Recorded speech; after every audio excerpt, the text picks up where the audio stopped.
Hi, and welcome to my channel. I thought I'd do something a little different and try a vlog. And there's a reason why I've done that, and I'll explain it in a moment. For right now, the weather has finally changed where I live, and it actually feels like fall. So in preparation for the month of October, a few months ago I started on a list of my favorite horror games so that I could present them in the month of October. One problem: I have way too many of my favorite games. So, that's why I'm doing a vlog, because if I gave you every piece of footage and explained everything about the games that I liked, this would be hours upon hours long. Later on I'll go into depth about the games, so right now I'm just going to show you what I've got and give you my ranking. Please enjoy my top 17 horror games on the console through October of 2014, with honorable mentions, by the way.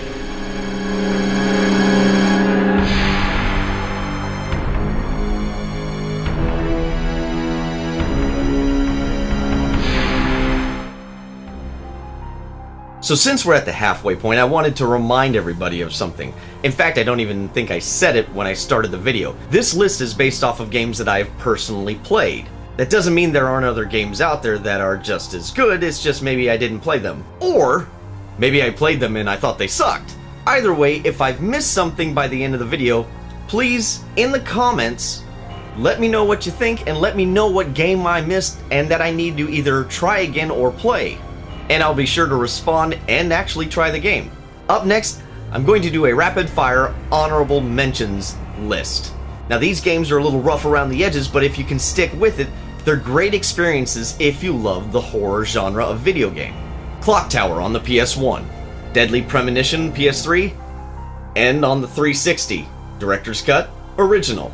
Then there's always Dead Island for some zombie smashing fun.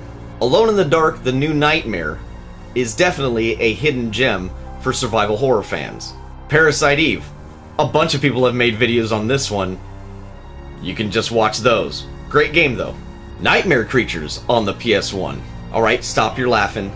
Zombie U on the Wii U is actually a really good game. Singularity is one of the most highly underrated games that was on the last generation of console. It is a must. First-person shooter, horror elements, excellent game.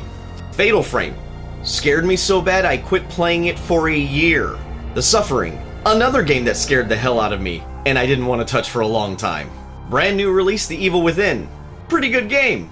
I have no idea what the fuck is going on, but it was pretty good. Condemned: Criminal Origin. First person detective-like game. Scary as shit. Dino Crisis. This one's the Dreamcast. I actually played it first on the PlayStation 1, and it was when I couldn't get enough survival horror. You like survival horror? Dino Crisis is a pretty good game.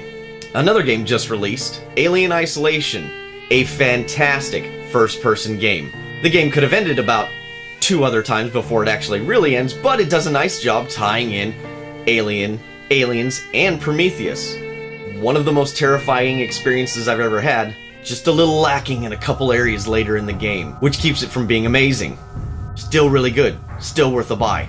And my last honorable mention is Alan Wake, an excellent craft of story and psychological horror. This might be a game that's right up your alley. Alright, at number 8 on our list is the first season of The Walking Dead by Telltale Games. It was a 5-episode adventure originally for digital download only that released in 2012. And quite possibly one of the best games of that year. And it's all due to the story that Telltale Games comes up with for The Walking Dead.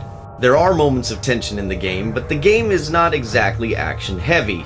The game outcome is affected by your decisions, sort of. They give you the illusion of choice, but what it does a good job with is making you care about the characters, and at the very end, The Walking Dead actually made me feel something in a game I had never felt before. I actually felt like there was no hope for humanity, and I wanted to cry a little. I'm not going to tell you why if you haven't played the game yet, but if you're okay with a more story-driven game, The Walking Dead the first season is a must-have. At number 7, we have Gears of War for the Xbox 360. Gears of War was by Epic Games and released in 2006 for the Xbox 360, and was one of the first games that I can recall wanting to play on that system.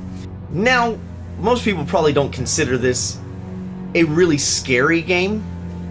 It's it's a cover-based shooter, but the game has these creatures, and it's set in such a dark and foreboding setting that when you wake up in the prison and you try to get out in the very first level, I actually had to start the game 3 times, because the first 2 times I panicked so bad when they actually started coming after me. Gears of War is often referred to as an essential for the Xbox 360. I'm saying it's essential for any horror fan of third-person shooters.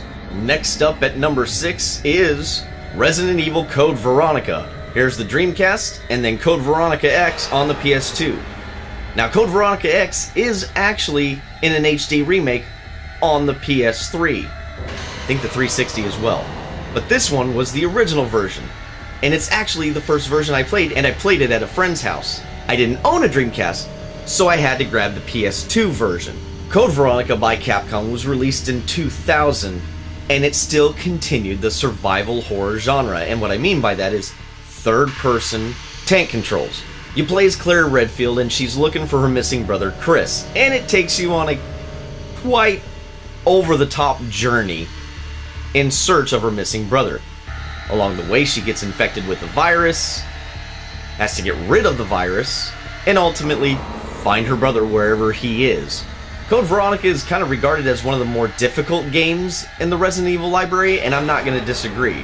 There are times where I wanted to pull out my hair, but it still felt like the next step in the survival horror genre, and it was just because it changed things just enough to be different from the previous Resident Evil games. The mechanics were a little better, graphics were obviously just a hair better. It was the next step up. Even today, the game still looks and plays really well. Once again, I know I'm going to bang this drum for most of the games, but it's a must-have for the survival horror fan. Alright, we're into our top 5 now, and we're going to start it off with Resident Evil, the remake on the GameCube. The remake on the GameCube was released in 2002, and the reason I separated it from the original Resident Evil game is, to me, this game is different enough to be considered a completely new game, like a reboot. Only one problem is this only was released on the GameCube, and it didn't sell that well. I remember when I heard the decision of Capcom and Nintendo collaborating and making all these games that were supposed to be exclusive for the Nintendo systems. I wasn't very happy with that, and they released this, and I didn't have a GameCube. I couldn't get a GameCube actually until very recently. Now that I've played it, it still holds up today. It's one of the most terrifying experiences you could ever have. Still has the somewhat tank control style, but it's much better than the old games. The environments look better, there's different levels, there's different monsters, there's different everything. It's so much more terrifying than the original game, I actually couldn't believe it. And like I said, I just played this game just a few months ago. That's the first time I had ever picked it up. And the fact that they're now going to remake this version again for the PS4 and the Xbox One, I cannot wait for that. And hopefully it sells well enough that they might think about doing a remake of number 2 and number 3. Please? Maybe? Keep my fingers crossed? Overall, you owe it to yourself. This being in my top 5, you can see a bunch of other people that have it on their list. It's one of the best horror games to this date, and the thing's, 13 years old by now? Somewhere around there? Resident Evil for the GameCube, it's a must. Now my number 4 game might come off as an odd choice, but it's a game that I really believe embraces a horror aspect without it being in your face, and it's just unsettling enough to make your whole experience tense. That game is Bioshock. Now I know there's probably quite a few of you that don't consider this game to be very scary, and we all have different definitions of scary. This game has monsters in it, and the story is engaging, not talking about the end, but the majority of the story is engaging enough to keep you playing. Combine that with the first-person shooter aspect, you get this little bit of claustrophobia with it. It's an excellent game. I think the only reason they would disagree with it being on a horror list is that, well, they just didn't find the game that scary. But for me personally, I found the game to be terrifying. When a game makes me go, I don't want to go in that next room, I really don't want to do that next part, but compels me to do it, that's a good horror game. Bioshock kind of changed the conventions of what a first-person horror game could actually be like. Yeah, we had Condemned and Resistance before that, but this was more subtle and creepy. It stuck with you. And I believe it's the spiritual successor to System Shock 2. It was developed by 2K, released in 2007, and which, once again, I actually played it on the 360 first. Now I have the PS3 version. It was one of my very first experiences on the 360. Bioshock is not a game to be missed, and it is well worth your time and your money. Go out and find it and play this game. At number 3 on my list is probably a game that's not going to be a huge surprise, and it is actually the first game I ever picked up on a day one release. That game being Resident Evil 2. Here's the Dreamcast version, and here's the PlayStation version. I want to stick with the PlayStation version because it was actually the first version I played. Now I know this is a greatest hits. Once again, I traded the older version to get new games back in the day. Resident Evil 2 was released in 1998 and continues the saga of the Raccoon City, Umbrella Corporation, all hell's breaking loose, zombie infestation, blah blah blah, whatever. What it does right is introduces new characters, new monsters, new environments, makes them bigger, more expansive. The controls seemed a little tighter. Granted, you're still using tank controls, but they did seem tighter. What was interesting with this game is you had 2 scenarios you could play. You could play as Leon, or you could play as Claire. And depending on which one you started with, affected the other playthrough of the other character. So you had a scenario A for each, and you had a scenario B for each. And depending on what you did with the first character, definitely affected the second character. Now I know they actually started working on a version, which is now dubbed 1.5, that was a predecessor to Resident Evil 2 and was ultimately scrapped. So Resident Evil 2, the story takes place 2 months later, and you're actually in Raccoon City, and you can see how everything's falling apart. Buildings on fire, there's not too many people left in the city to help you out. And it's probably one of the most scary games in the series, next to the remake. So why did I pick this one above the remake? Well, combined with the nostalgia factor, I can't emphasize how good this game actually is. The story's not too bad, it's intriguing, the environments are amazing in the game, and while graphically it hasn't held up over time, I think you really can look past all that and see how Resident Evil 2 progressed the survival horror genre forward. I'll never forget the scene where the licker is on the ceiling and looks down at you. It's one of the very first things that happened in the game, and it was terrifying. And when I put it in the other day, it still creeps me out. If you let yourself go, let yourself get into the story, get into the game, you kind of forget what the graphics look like, and your mind almost fills in the blank as far as the graphical fidelity and how bad the polygons look and all that. It just, I couldn't deny still that this is one of my favorite Resident Evil games to play. I still play it to this day. I don't know how anybody could not have this in one of their top lists. Other than the fact that, you don't like tank controls or you don't like the PS1 graphics, but I really think you can get past this. Resident Evil 2 is a fantastic game. Alright, here comes number 2. And once again, this might not be a game that everybody thinks is very scary, but a lot of people gave this game critical acclaim. And there's a reason. It's that good. I'm talking about The Last of Us. Now, I originally played it on the PS3, but I was the sucker and went ahead and got the PS4 version, got rid of the PS3 version. And The Last of Us blends the story, survival, and horror aspects of a post-apocalyptic world. And I will never forget when we saw the first trailer of The Last of Us, where people figured out they were showing the cordyceps fungus. And when you read what the cordyceps fungus could do, it made you wonder, what kind of game are they going to make? myself and probably a lot of other people thought that this game might go in the direction of a zombie/horror title. And it did. And it didn't disappoint. I finished this game in 2 sittings. I couldn't put it down. The plot's compelling, the story's compelling, the voice acting's good. Naughty Dog did a fantastic job putting together this game. They made you care about the characters. Now, some people don't like where it breaks immersion for the cutscenes. It doesn't bother me. The game seems to craft it well enough and can stand up on its own with the well-written and well-voiced characters it created. This game not only gives you panic-inducing moments and then moments of tranquility and wonder about the new world that you're in, The Last of Us also makes you question, who's the real villain in the game? Is it the cordyceps-infected corpses that try to come after you? Especially the clickers. Clickers are freaking terrifying.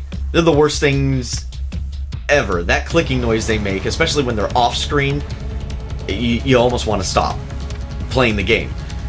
There's so many different options. You know, is it you? Is it your character that you're playing? Joel. Is he the villain? And it makes you think about that. How far would you go to survive and make sure that anybody that you cared about was taken care of? For an end of the PS3 life cycle game, graphically it's amazing, and it just adds to the immersion that's present in The Last of Us. I'm sure you've heard it from everyone else. Probably not a big surprise. If you haven't played The Last of Us and you own a PS4, you owe it to yourself to go ahead and get this version if you were a previous Xbox 360 owner and didn't get a chance to play this on the PS3. I cannot recommend this game enough. And here it is, my #1 horror game on the console that I've played. And this game's not going to be a surprise. I'm sure everybody's figured it out by now. Since I haven't mentioned it yet, the game I'm going to call my favorite is Resident Evil 4. Here's your PS2 version. Here's your collector tin. And here's the GameCube version. Resident Evil 4 was released on the GameCube originally in January of 2005, and once again it was made by Capcom. Number 4 was going to take us in a different direction than the previous Resident Evil titles, and typically actually the horror genre in general. So how was it going to do that? There was one problem I had. I didn't own a GameCube. I had to wait for it to come out on the PS2. I heard all these great things about how good number 4 is on the GameCube, but I didn't have one and I couldn't play it, and it was that stupid agreement that they made with Nintendo. Number 4 focuses on Leon Kennedy, and it, like I said, what's standard now in a lot of games is over-the-shoulder third-person shooter. That's where this came from. Resident Evil 4. Resident Evil 4 was the one that kind of spurred everything in the third-person shooter genre, you could say. The game had horror, it had action, it had upgradable weapons, it had everything. In the very first part of the game, you're treated to this guy with a chainsaw continuously coming after you. Not to mention that the town that you're in has these townsfolk that won't leave you alone either. The first half of the game is completely terrifying. You have all these things coming at you. Everything's so new that at that time we didn't have anything like this.